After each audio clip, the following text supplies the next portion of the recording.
I am ancient. My beginnings are lost in the darkness of time. I am neither dead nor am I alive. I am Strahd! I show you how to run Ravenloft in one night, today on Dungeoncraft.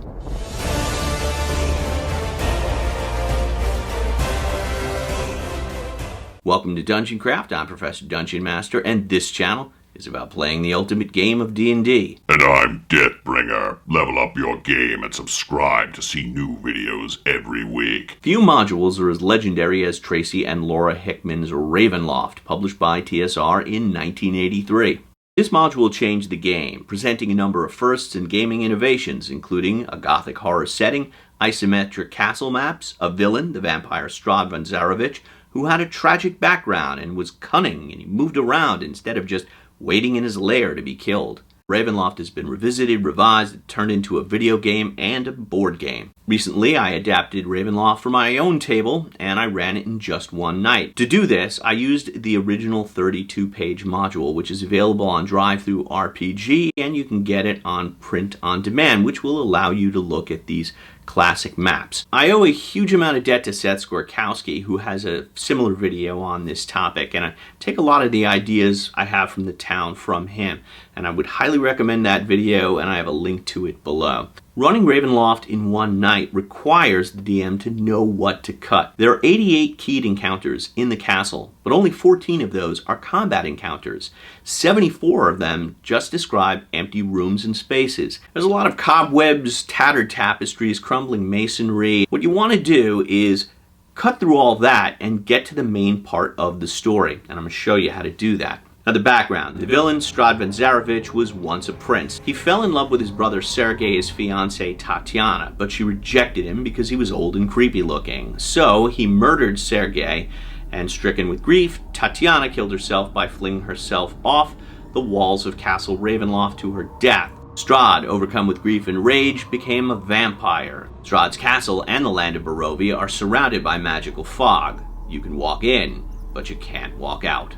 Now, I like to go a little grimdark, so I changed the background slightly. In my version, Tatiana was always Strahd's wife. Strahd and Sergei were warriors who went to defend Barovia from invaders. During the battle, they were separated and Strahd was presumed dead. In fact, he was captured and tortured by the enemy, but eventually strangled his jailer and crawled out of this hellhole prison and returned to Ravenloft. He burst in on Sergei and Tatiana in the act of making love. He slashed Sergei's throat with his sword and ordered Tatiana burned at the stake. As she burned, she put a curse on him, that he would live forever but never find true love. That is how he became a vampire. I just find this is more tragic and shocking, and there's plot repercussions for it later. There are three main sections in this module: Madame Eva the Fortune Teller, the town of Barovia, and Castle Ravenloft. Some have suggested if you want to get this done in one night, just eliminate the town of Barovia. But I like including the town because it gives the players some sense of the stakes, that this town is living in the shadow of this cruel Strahd, and it gives them victims so that the player characters can feel like heroes by rescuing them. The module begins with the player sitting in an inn, and they receive a letter from the burgomaster from Barovia asking for their help and offering a large reward. This is a trope from the early days of D&D, where in first edition you got the most experience points for getting gold pieces. So presumably on getting this letter, the characters go through the fog and ends up at the gates of Barovia. If they go back through the fog, they find themselves poisoned and they're forced to go back in. I cut all this. I just say the player characters are taking a shortcut home after a long adventure, and the road leads through this fog, and they end up at this town they've never seen before. The guards at the front gate warn the PCs they have to be indoors 1 hour after the church bell rings, and it gets dark. There's only one inn, the Blood of the Vine, and as the characters walk through the muddy streets, they see villagers eyeing them suspiciously, and people shutter their windows and cross themselves or make whatever holy gestures they make in your world. And as they pass one house, they can hear someone sobbing inside.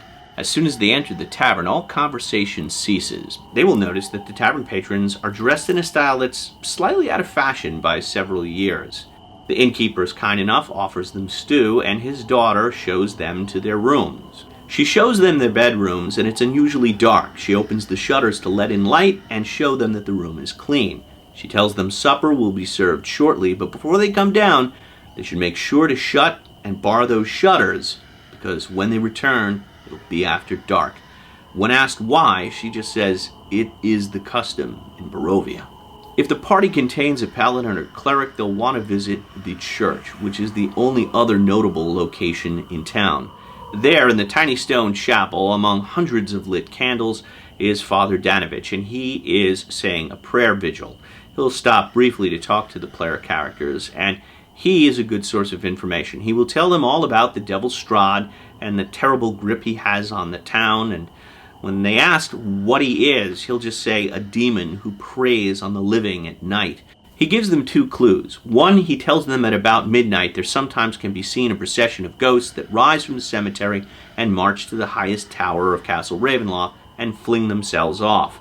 These are the heroes who try to defeat Strahd and fail. Also, Strahd kept meticulous notes in a diary, and that may contain clues on how to defeat them. Ravenloft is clearly based on Bram Stoker's novel Dracula, and what Dracula has that Ravenloft doesn't is a strong hook. In the novel, the vampire hunters have to kill Dracula before Mina becomes a vampire. But there's no driving force like this here, so here are my suggestions. A young woman is having trouble breathing. The PCs investigate and find 2 tiny puncture wounds in her neck. Now they know there are vampires around. The other is Mad Mary. In the module, she's described as an older woman, and her daughter has been kidnapped and taken to Castle Ravenloft. I make Mad Mary a younger widow whose 2-year-old was snatched from her bed the previous night, probably because she opened the window in the middle of the night, and she begs the player characters to help rescue her baby. Either of these hooks work to provide a sense of urgency of why the player characters need to get to Castle Ravenloft in a hurry. It also conveniently eliminates the possibility that the player characters are just going to sleep on it and go the next morning when Strahd will be in his coffin. If the characters want to get supplies like stakes, holy water, holy symbols, Father Danovich can provide that for them. But then, they're off to Castle Ravenloft. On the way to the castle, they will encounter Madame Ava, the fortune teller, in one of the best scenes in this module, especially if you're the hammy sort of DM who loves doing accents and mysterious voices. There are 3 key items hidden in the castle among 8 key locations, and these are determined randomly by using a standard deck of playing cards, although you can use tarot cards, and 5th edition sells their own Ravenloft cards. I use my Shadow Myths cards. What cards you use isn't that important as much as the mysterious cryptic descriptions that accompany the results. The first magic item is the holy symbol, which protects them against Strahd. The second item is the Tome of Strahd, that tells his sad story and how to defeat them. The final item is Strahd himself, who's not restricted to one area, but he moves around the castle, where he will always be found where Madame Eva predicts him to be. I actually added 2 more items, the Sun Sword, which is a magic item capable of doing extra damage to Strahd, and Mad Mary's baby. Madame Eva sternly warns them if they can't defeat Strahd by sunrise, they will join the procession of ghosts in the cemetery. I also add in another random plot point. In the module, the Burgomaster's daughter Irina is the reincarnation of Tatiana, and Strahd wants to convince her to join him. Sergei's ghost still haunts the upper towers. If Strahd is defeated, Tatiana and Sergei are reunited, the fog lifts, Barovia is free, and the 2 lovers walk into the afterlife together. Critics have complained that this is really lame, taking the drama and focus away from the player characters and having a major plot point have to do with NPCs. And I agree with that, but I could tell you why it was done, because I wrote for TSR. When you're writing for general audiences, you don't know what kind of play group they have. Now, as it happens, I have a group that contains 4 women.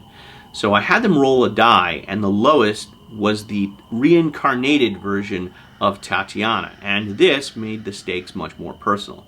Also, I had one of the male characters be the reincarnation of Sergei. Throughout the session, Strahd will try to get Tatiana alone and seduce her. Meanwhile, when he gets the opportunity, he will attack Sergei at every chance he can get. And now we come to Castle Ravenloft itself. And the first thing you have to do is set the mood. That means turning down the lights, breaking out a few of these tea candles, which do not set fire to anything when they tip over, and putting on some spooky music.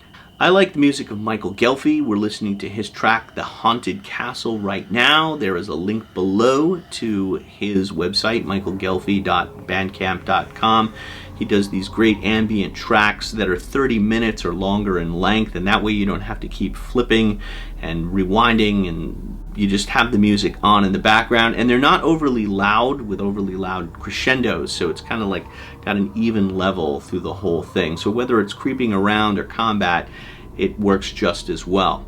My other two suggestions, and these are big ones, you're going to eliminate most of the monsters and condense most of that castle map into zones instead of presenting them as rooms.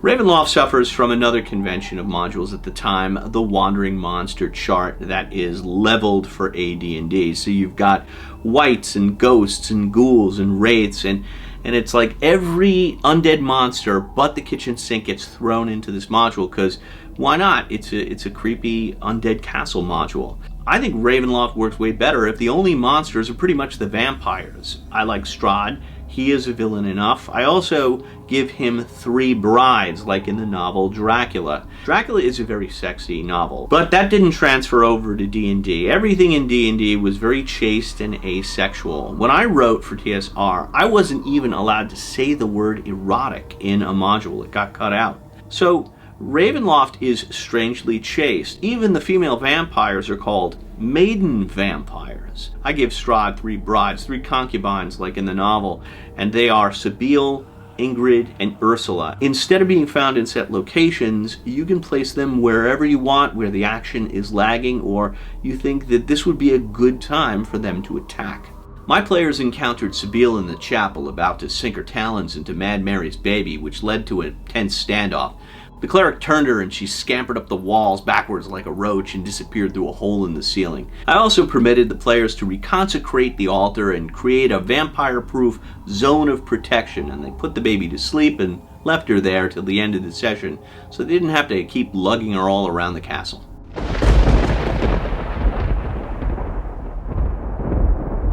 If you're a fan of Dungeon Craft, you know I like going over modules and trying to reduce it to a single page of just descriptions and key locations. This module took me more time than that. I spent about 4 pages doing that.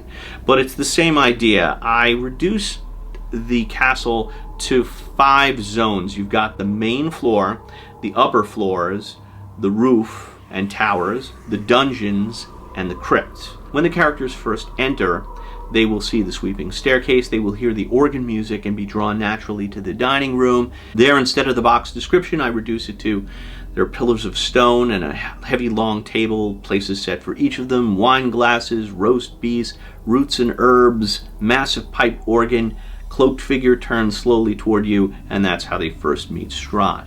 There are tons of empty rooms on the ground floor, so they don't need to be described. You want to get away from the idea of saying the corridor goes north and takes a west turn, or there's a door on your left-hand side. Instead, you could simply say, well, you can go left or right in these corridors and take them to one of the pre-planned encounters. The most important are the 8 locations where the items might be found. It's also a cool idea to, when you read the module, ask yourself which of these scenes really stand out. Like there's a whole level called the Larders of Hell with Strahd's servants in it, but the most memorable is this crazy guy, Bellevue, who, he's the cook, he's making a zombie stew out of still living zombies. That's a really creepy image, so I left that in. The dungeons nearby are filled with Strahd zombies, but what I did is make it one big torture room, and there's sort of a cage of zombies, and that's what Bellevue uses to make his food, or Strahd can pull the pin and let them out in the event that the player characters are attempting to get into the crypts below. Also in the torture room I mentioned there's an Iron Maiden, a rack, a whipping post, and zombies with wax-like skin still being tortured. Even though these guys are dead, Strahd still delights in torturing them, and that goes to show without telling just how far his rage and evil extends. There are a lot of crypts with a lot of puns, and I reduced them to Ravenias, Sergeys, and Strahds. There's no reason to have characters wandering around looking for stuff that doesn't have anything to do with the main plot. I do add one element from later editions of Ravenloft, which is the heart of Ravenloft. It is a magic item located in the highest tower. This floating crystal heart absorbs the first 50 hit points of damage that Strahd takes, It also controls the fog around Ravenloft. And I changed it to make it a real beating heart, just kind of like beating there out in the middle of nowhere, in the middle of this tower suspended by magical forces. And I thought that was a lot creepier. And it's only accessible by this narrow stone bridge. And when the characters try to cross, Strahd will appear in his vampire bat gargoyle form and try to knock them off. If the characters destroy this heart but not Strahd, Strahd will survive. Even if the characters somehow catch Strahd, stake him, chop off his head, and burn him to ashes, those ashes will reconstitute themselves as long as the heart of Ravenloft is still beating. But Strahd is a clever villain who will use tactics. He will attempt to get the characters when they're split up, attempting to seduce Tatiana and attack Sergei. And he will attack with guerrilla tactics, attacking and then quickly turning to mist. So will the vampire concubines, who will strike when the player characters are isolated and weak. These kind of villains that attack and run are super frustrating for player characters, and it really makes them excited when they finally chop their heads off. Now, in case you haven't seen my video on splitting the party, link below, what you want to do is go clockwise around the table. Describe the environment, say what do you want to search, move to the next group, same thing. Then if something attacks, they're going to attack for 1-2 rounds, and then the vampires are going to flee. They have all the time in the world. They're going to make quick attacks, cause some damage, and leave. They're not going to fight it out till the end. That means you're not spending too much time, only up to 2 rounds on each group before you move to the next one. My group of 7 broke up into 2 groups of 2 and 1 group of 3, and this allowed me several opportunities to depict many different sides of Strahd. The one that's filled with rage and hates Sergei and will attack, and the one that's more sensitive and is still in love with Tatiana and wants to seduce her. Several possible goals are given for Strahd, including building an orb of darkness, finding the sun sword, replacing one of the player characters, but I think the one that is most appropriate and the one that works best in terms of playing out this tragedy is he's trying to convince one of the characters to join him in Ravenloft. And if she does that, he promises to let all of Barovia go, placing the characters at an impasse. What are they going to do? I love those types of moral quandaries. When my players finally read the Tome of Strahd, they actually felt bad for him, which is what you kind of want to do. You want to create that villain that you can see, at some point they might have been a good person. So it has the element of tragedy and pathos. In the end, my player characters destroyed the heart of Strahd and staked him, but they weren't quite able to kill him. He had a few hit points remaining, meaning he can return to plague them again. And that's one of the best features of this module. It is infinitely replayable, and Strahd is a villain who can return in sequel after sequel. Do you have your own suggestions on how to run Ravenloft? You could put those in the comments below. If you found this video helpful, please give it a thumbs up. Also below, you'll find links to our Facebook group and Patreon, where you can get a copy of the notes that I showed you today. And at the higher levels, I have bonus videos, extended videos, and show you my group actually playing through it. Once again, I'm Professor Dungeonmaster. Thank you so much for watching. I'll see you soon. And until then, may all your rolls be 20s. Deathbringer again. Why did the vampire Strahd refuse to eat his eggs? Because they were sunny side up. If you have a better vampire joke, put it in the comments, and click on these videos for more dungeon craft.